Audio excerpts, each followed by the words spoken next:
I also wanted to ask you about the spec-driven development piece on the input side, because it seems like there's two versions of vibe coding, one where the prompt is disposable, but one where people acknowledge that the spec is the most important artifact that you could probably produce. Like, it sounds like you think we're heading towards the spec-driven world.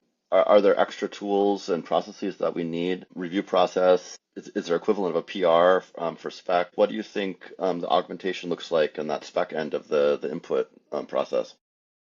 Yeah, I think we're generally getting to a world where the specific lines of code are less relevant than the architecture of the code and the architecture of the change. And in many ways, I think that ensuring correctness is not done at the line level anymore by humans, but rather by things like these deterministic type checkers, formatters, linters, systems that you go and you say the code must maintain this structure in order to sort of evolve. And what that means is that for things like spec driven development, I do think that the spec matters, but only as a procedural input to the large task. And so, like, we don't store the specs that we use in order to Mm, ship the prototype because the code really becomes the spec once it's done.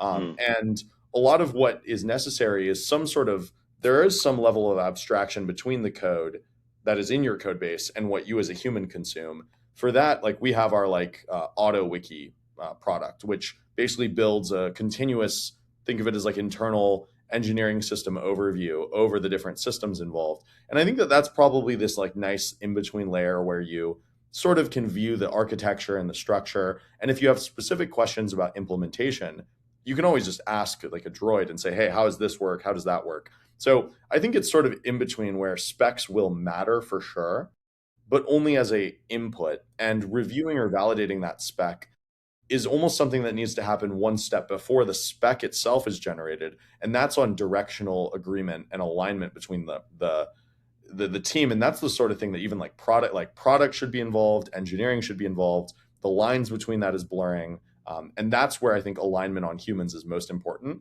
And we don't really have a PR system for that yet, other than the standards that your company enforces around design docs.